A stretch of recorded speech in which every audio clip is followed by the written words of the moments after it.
Now, listen to what else Vance had to say during his border visit. Roll it.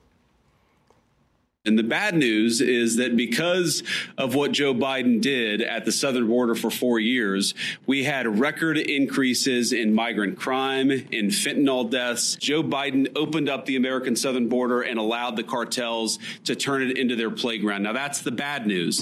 The good news is, as President Trump said last night at the State of the Union, it turns out we didn't need new laws. We didn't need fancy legislation. We just needed a new president of the United States. Yeah, that was a punchline during that speech. Now look at this. A headline from the New York Times. Quote, frustration grows inside the White House over the pace of deportations. Texas Senator Ted Cruz joins us now. Senator, are the deportations going fast enough for you? Well, listen, what I'm very happy about is that the illegal crossings have plummeted. They've dropped over 90% in the first 40 days, and that's extraordinary. You look at what happened over 4 years. Over 4 years, Joe Biden and the Democrats opened up our southern border, and we saw a literal invasion. We saw the worst illegal immigration in our nation's history. 12 million illegal immigrants came across the border, and the result was every single day Americans were victims of violent crime. The Democrats were releasing into this country murderers and rapists and child molesters and Venezuelan gang members. And the president was right at the State of the Union. It literally on January 20th, the difference was having a president who will enforce the law. The question that matters, Stuart, is what happens when someone is apprehended. If the answer is you put them on a plane and fly them home, the numbers plummet. But if the answer is you release them and let them stay, the numbers skyrocket. So the deportations will come, and Congress will pass the funding for that. But we have a president who's enforcing the law, and America's safer as a result of that. I'm going to change the subject, Mr. Senator. Republicans in your chamber, in the Senate, they're calling on Elon Musk and DOGE to send spending cuts to Congress.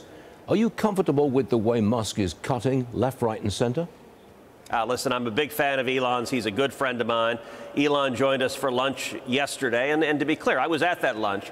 What Republican senators said is to make the DOGE cuts permanent, they have to be approved by Congress and written into law. And that's clearly right. I think Elon and DOGE are doing an incredible job. But we want to codify those cuts and make them permanent. I think that makes a lot of sense. And that's what I expect the administration to do. You expect more news of cuts from Musk? I am confident every day we're going to get more news of cuts because the waste that he is uncovering is incredible, whether it's people who are 150 years old, and obviously they're not, but on Social Security, or whether it's $2 million for sex change surgeries in Guatemala.